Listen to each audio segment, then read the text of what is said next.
ചില കാഴ്ചകൾ കണ്ടാൽ നമ്മൾ ഏത് നൂറ്റാണ്ടിലാണ് ജീവിക്കുന്നതെന്ന് അറിയാതെ തോന്നിപ്പോകും.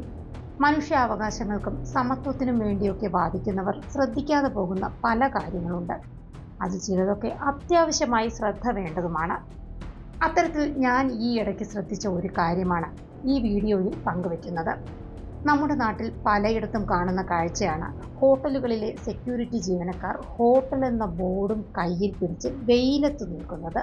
ഹോട്ടലുണ്ടെന്ന് അറിയിക്കാനും ഭക്ഷണം വേണ്ടാത്തവരെ വിളിച്ചു കയറ്റി ഭക്ഷണം കഴിപ്പിക്കാനും അതുവഴി ബിസിനസ് പൊടിപൊടിക്കാനുമുള്ള ഹോട്ടൽ ഉടമകളുടെ തന്ത്രമാണ് ഇതിന് പിന്നിൽ.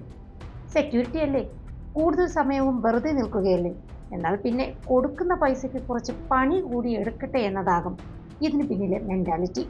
പക്ഷേ ഇവിടെ മനുഷ്യത്വം എന്നൊരു കാര്യം പരിഗണിക്കേണ്ടതുണ്ട്.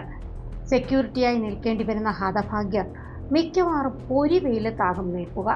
വിശപ്പുള്ളവർ എങ്ങനെയായാലും ഹോട്ടൽ തപ്പിപ്പിടിച്ചെത്തി ഭക്ഷണം കഴിക്കും. അത് ഉറപ്പാണെന്നിരിക്കെ വെറും ഒരു സൈൻ ബോർഡ് വേണ്ടിയെടുത്ത് ആ സൈൻ ബോർഡിന്റെ വില പോലും ഇല്ലെന്ന തരത്തിൽ ഒരു മനുഷ്യജീവൻ ഇരയാവുകയാണ്.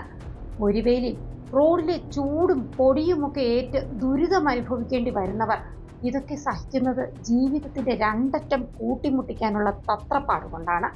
കുറച്ച് വർഷങ്ങൾക്ക് മുൻപ് ടെക്സ്റ്റൈൽ മേഖലയിൽ ഇരിക്കാൻ അനുവദിക്കാതെ 12 മണിക്കൂറോളം സ്ത്രീകൾ ജോലി ചെയ്യേണ്ടി വരുന്നതിനെതിരെ ഒരു ഇരിക്കൽ സമരം നടന്നിരുന്നു. വളരെ കാലത്തെ അവരുടെ സമരത്തിന് ശേഷം തൊഴിൽ വകുപ്പ് അതിൽ ഇടപെട്ടു. അതുപോലൊരു ഇടപെടൽ ഈ വിഷയത്തിലും വേണം. മാനുഷിക പരിഗണന എല്ലാവർക്കും ലഭിക്കണം. കാരണം നിയമത്തിനു മുന്നിൽ എല്ലാവരും തുല്യരാണ്.